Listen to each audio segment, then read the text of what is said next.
Well, good day, all. Welcome to Alchemy Within from Out Amongst the Stars. I'm happy to be here with you today. We're going to talk about the full moon in Gemini at 4 degrees and 51 minutes. Moon here is in opposition. On November 27th at 2:16 a.m. Mountain Time is when was actually exact. And just to before we get started, I just wanted to let everyone know I'm actually having a special here as we try to get this channel off the ground. If you go to my website outamongstthestars.com or connect with me in the notes below, you will see how to get in touch with me. I'm having a 40-minute read with a minimum donation of $22. So that minimum donation is actually a quarter of the price of what I usually charge for that length of a reading. You could double it if you wish as far as time goes.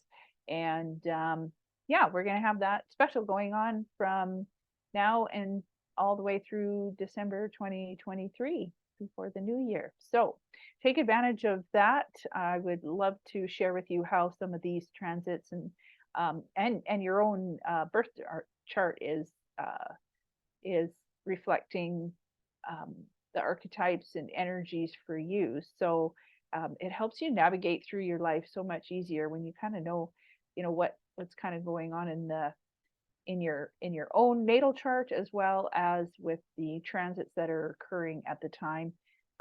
Sometimes it's a go forward time, sometimes it is not.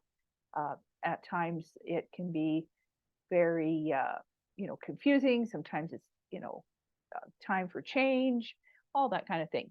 So I would love to help you and navigate this crazy world that we're in. And I know 1,000% it has helped myself. So if you're a mom out there or a parent, a dad and a mom, you have a child that you're trying to understand. My daughter is actually a young adult. She's Gen Z in her mid 20s, and it has helped us immensely because we operate very, very differently, but we also have a lot of different expressions in our chart, and understanding what makes things work. I'm very communicative because I'm an air sign. She is too, but it's more fiery, and the difference is she's very tactile. So needs a lot more of the five senses stimulated. And just for me to understand that was huge. It was huge. So I can also, help you if you're a young person and you've had parents that don't understand you as an individual, because sometimes we come into this life and we are not the same as our parents at all. And yet we're kind of feeling like we need to stay in a certain environment or in a certain job or in a certain kind of lifestyle relationship that's not suited to us and our life path in this at this particular time. And when we have come to the planet incarnating as the individual that we are. So I'd love to help. Okay, going forward, Gemini full moon. And there you go. Like, it's very interesting because I have this opposite. I am Sun Gemini, Moon Sag. So these energies are very reflective. And then I have a whole bunch more air with an Aquarius rising. So I understand this energy very well. And although this is different because it is an actual transit in the day-to-day sky, we get to sort of dabble in what those particular energies and archetypes mean. The sun is 180 degrees opposite the moon.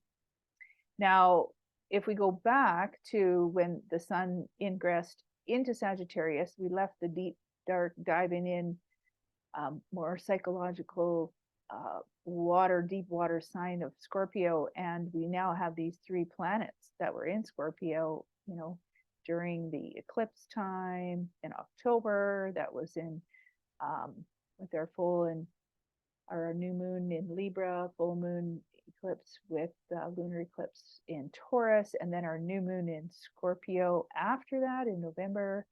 So we have had quite our share of Scorpio energy, and now as of the 21st or the 22nd of November, the sun had moved into Sagittarius. Prior to that, Mercury had moved in November 9th, and then we had the Mars ingress into Sagittarius in on November 24th, shortly after the sun. So that Sagittarius energy, that has a lot to do with our higher self, our higher power. It has a lot to do with any higher education or things to do with that spiritual realm. Also, it's just the bigger picture, and kind of a lot to do with our belief systems and sort of the things that we get from our higher knowledge.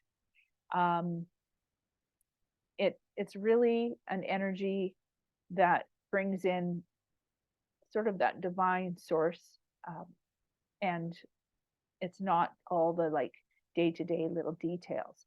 That would be the Gemini energy. So they're both like a young masculine energy.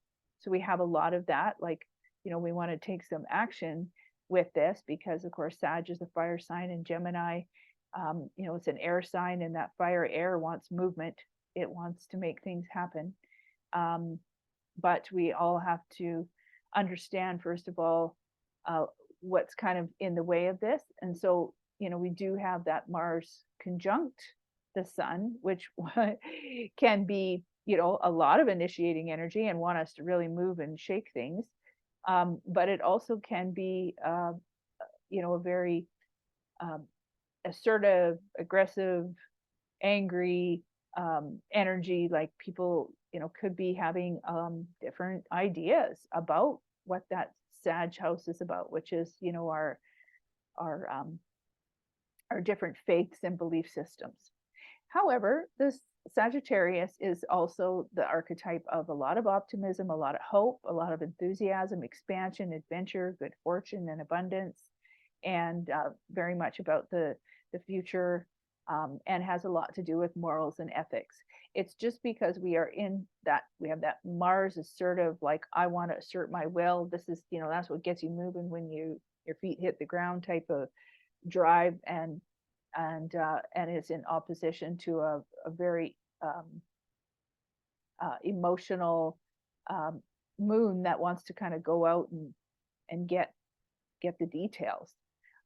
The moon in general is our subjective reality, and our perception definitely has a lot to do with our internal world and our habitual patterns and sort of that flow, the way we kind of move through our day-to-day life from an emotional perspective. It kind of helps keep us feeling that need for, it gives us that need for belonging. It's the energy that expresses like what we truly need to feel safe and secure. And the sun or the moon in Gemini, it has to do with that Gemini being more changeable and flexible and fast, and talks about their feelings and always going out to get all the details and little bits of information. It can tend to go down little rabbit holes, but not really bring, getting all the deep information on certain subjects and topics. It likes movement. It's fast, it's quick. It can be very playful. It can have the low roads too of being kind of fickle or gossipy, or has an energy where we basically aren't having, aren't telling all the truths. So there could be a little bit of that. And to add to that with this is our Mercury over here at 24 degrees is in square with Neptune. So that's where there can also this whole full moon in Gemini is actually infused with some things that might not be the truth. You might not have all the facts, you might not have all the details. It could be very confusing and foggy. So we just need to keep that in mind as we move through this. But like the bottom line is that we're in the Sag energy. It wants truth. It wants to get to the truth, and it's wanting to take all this action to get to the truth. And when we're in that opposing energy, it's just trying to find a way to hold space for each of those things. So we have this big picture ideology, philosophies, or sort of basically our dreams and hopes and wishes of what we want life to look like. And then we have all these bits and pieces of our, details of the Gemini moon. And so we want to be able to at least hold space for those if we can, find ways of, integrating them. It could be just a matter of finding a balance or compromise to integrate them.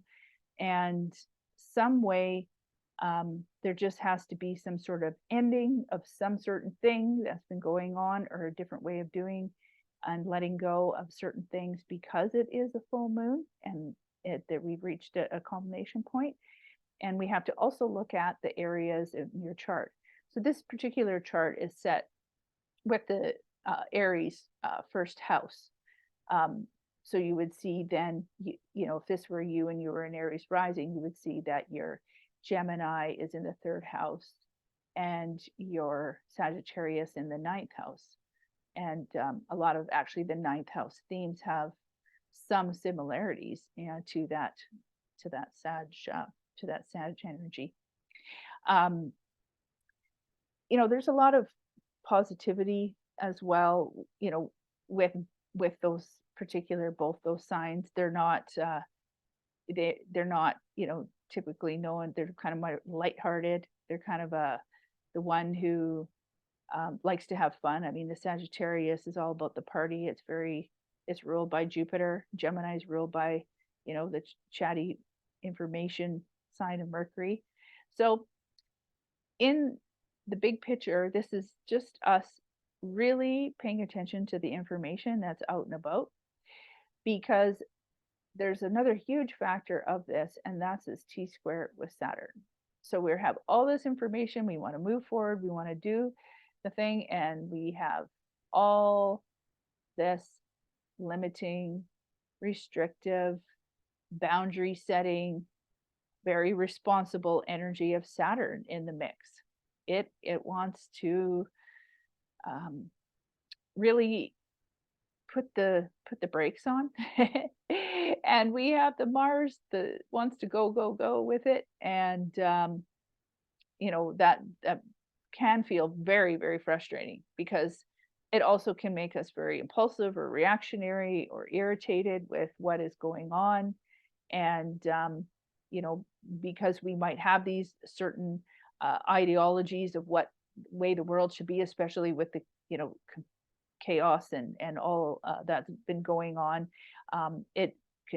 That Mars wants to bring in a lot of fuel, fiery, assertive, aggressive, potentially angry, and it could have a lot to do with the opposing ideologies that we have, or beliefs or morals or ethics. So with Saturn coming in there, we have to allow ourselves to be more responsible in these, all this information that we want to share, all this communication, and taking responsibility and that action in our life for how we actually want our truth to look, and being very reactionary and in that sort of fight, flight, or freeze, angry response, being triggered, is probably not what we want in the bigger picture.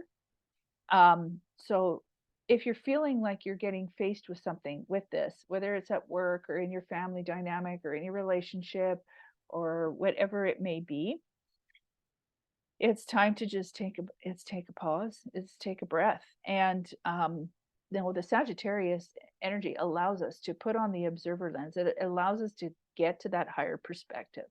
And when I work with clients in the emotional empowerment, we actually, that's our whole thing, is based off the book by Dr. David Hawkins of Power versus Force and the emotional scale of consciousness, where we are working towards getting at least over and above that place of that anger and pride, which can be, very, very fueling to have courage to do certain things. But we want to allow ourselves to also get into that place of neutrality, that observer, to see where we're at, and if we are really taking the best action, saying the best things in order for us to keep our own self-respect, our dignity, and that will allow us to have what we truly desire in life. So cutting and severing, and having aggressive, fighting, angry words with people typically doesn't get you to that place that a person is looking to get. It's not how you get people to listen. Let's put it that way. So this is a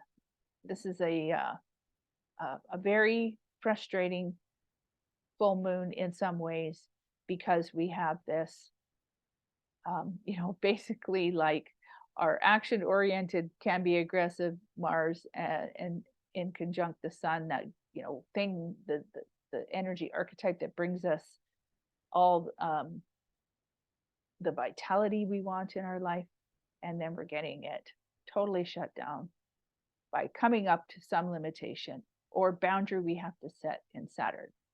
When we communicate, though, we want to communicate with the words that need to be said to people. Sometimes we might have to set those boundaries, but allowing ourselves to communicate in the most effective way to get what it is that we want to get to.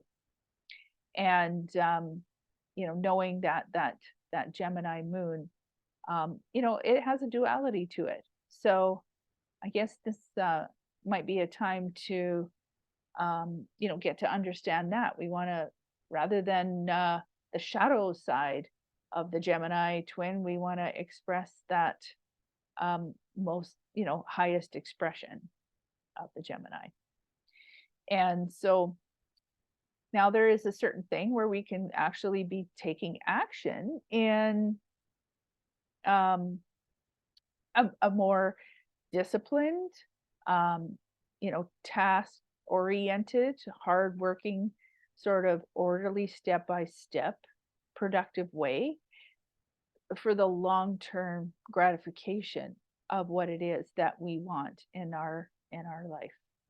And so that we're getting asked, basically, when we come up to with any of these things that are creating these limitations or restrictions, as we were trying to move forward, as maybe this is maybe there's a reason, maybe there's a way that we've been doing things that does need to end, that does need to come to a culminating point, and letting that go and taking certain action steps towards how it is that we want to make this happen in a new way. So if there's certain things that just haven't been working yet, you can still see the big picture of that, dream or goal that you have in mind. We want to look at, how we can take some really solid, disciplined, very step-by-step oriented actions that bring this big, higher, big picture theme into our reality, Saturn. Just keep in mind, depending on what age you're at, Saturn is a huge factor in our charts. If you don't know anything about the Saturn return, I highly recommend just coming to learn about that. It is a time around 28 to 30 initially, because it takes Saturn that long to go all the way around to meet your own Saturn in your chart. And then you have another one at 58 to 60, and it's the one that connects us to our reality and our way of of doing the most responsible, um, hard work and disciplined efforts towards what it is that we want. If we're not doing what Saturn's asking us to do, we are going to definitely get some harder lessons. And it's really great to know how that energy expresses in your chart, and so that you can learn those lessons quicker and move through the evolution of your life in a lot quicker way, and build yourself, towards what it is that you want, and taking those responsibilities. You kind of, at that Saturn return, that's when you really get that initiation of, and when your life, or where your life is, it has what purpose, I guess it has, what the purpose is for you to be responsible and bring certain things into your reality that are going to benefit you in the long run. So just as an example, in my life, part of my life purpose has been having a daughter, but I had a lot of challenges and health challenges in my 20s. And so I chose to allow myself to get pregnant if I could and when I could. And that was the time when I had my daughter at 29. I got pregnant at 28. I had her at 29, right in my Saturn return. And actually, interestingly enough, she has a Sun Saturn Taurus, and my Saturn is in Taurus as well. So in the home and family area, hers is in her day-to-day life. So that it's been just incredible to understand how she operates with all this responsibility. And of course, my chart just speaks to freedom, and and she's all about responsibility. So it makes very, very interesting dynamic, but has definitely showed me that in this life. Definitely has been the one who has kept me grounded, and I made sure that everything had to be solid and stable and secure in that Taurus place for her. And I knew that's what she needed right from the start. She made that very clear. So that's just a quick example of how that can manifest. So now we actually also do have some other things coming up this week with this whole full moon. And as you're gathering all this information, you're maybe coming up to restrictions. You want to go ahead, you can't. You're getting misinformation or confused or off course a little because of this Mercury Neptune. Then we're going to actually end up in a completely different kind of energy that will be part, or I guess a new part of the eclipses that we were in. Because over here in our Libra house, we're going to have Venus conjunct the South Node. So Venus conjunct the South Node, of course, is triggering that node that was part of the eclipse. And we had that Libra eclipse that was in October. We had the Taurus one after. They were both ruled by Venus. So this is a really important transit that's happening. And this transit at, coming up on the 29th, is going to, it's going to either have you really let go of some certain past things, in regards to something financial that you value, or um, feminine energy, beauty and aesthetic, something in there, or it's going to bring in some kind of a maybe a past life, um, passion, love, creative endeavor, something is going to either be let go of that is needs to be now, part of the past with the South Node, or is part of our past life that um, is getting brought into the mix. So maybe you're going to meet a new friend and you're going to be like, oh my gosh, I feel like I've known you forever, and it's very likely that you are part of like the same soul family or something to that effect,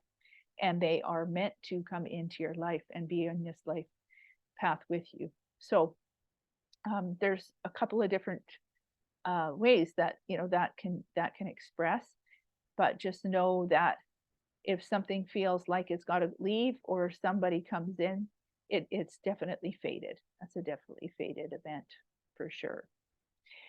So we won't get into it too much today, but coming up as well, we have the Mercury retrograde upon us. So just so that you know, on the weekend, we hit that 22 degrees, and that particular degrees will be where that Mercury actually comes back to. So here it's at 24 degrees today, but right around that 22 degrees is where it's going to end up retrograding back to. So we have it right now in Sag, as you see, and then is going to travel forward into Capricorn. And we are going to have that on December 1st, where it enters into Capricorn. And so we have all these, ideas and, different big picture dreams and goals and aspirations and inspirations, and the truth that we really want in our life and what we truly want to see our life be. And during this Mercury retrograde that we are in the shadow period of right now, it's going to be a finding ways to revisit certain things. Maybe if you're writing, rewrite, rework. If you're putting together courses or resources, we might have to find new resources, reconsider certain things, rethink and reflect and reconnect and realign, whatever it is, all those rewords during our Mercury retrograde. And so, December 1st is going to help us with that, because, this full moon is very mutable, right? It's all about adjustments, changeable. And then we're going to go into the very earthy how to, this is the process, this is the plan, this is the goal, this is the reality, very practical implementation of how to, how are we going to get to this goal? How are we going to achieve this? How are we going to climb the mountain? Our Capricorn energy is the mountain goat, right? So we have that master plan wanting to come into play. And as we, dive into our Capricorn energy with the Mercury, it will station on December 12th.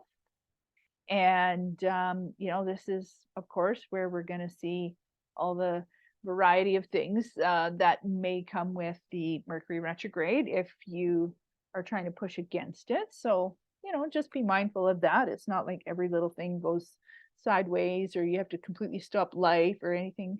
It's just a matter of respecting that we are in that retrograde time, and knowing that if you start something, it might have to be reworked or whatever, or if you can make a different plan with that, that's just a very, very good idea, until, especially like going into January would be a little better time for really initiating brand new things. So, on December 12th, when that goes retrograde, we're also going to be having this new moon Sagittarius at 21 degrees too.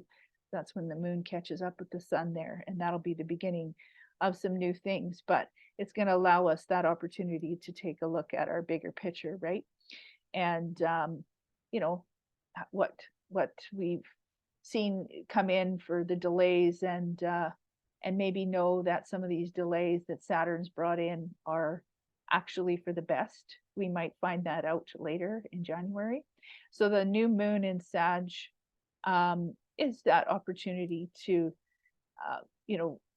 really understand where we're going to be able to take the best right action. And it might be better to do so, like I said, kind of later in that third week of January when we're out of shadow. So on December 22nd, as we really get into the time of the holiday season for some, Mercury is then by that time going to have retrograded back into Sagittarius, and will be stationing direct again on January 1st. On January 1st, we will then be moving forward again, but we will then have to go back through all of the degrees that we have once traveled when we were in our retrograde period. So we like to wait until the shadow clears of that, which will be into that, second or so week of January. So if you can, spend some time working on something you may have already initiated, that would be a great way to spend your December and over the holiday season. And just give yourself time, allow for flexibility and that kind of thing through your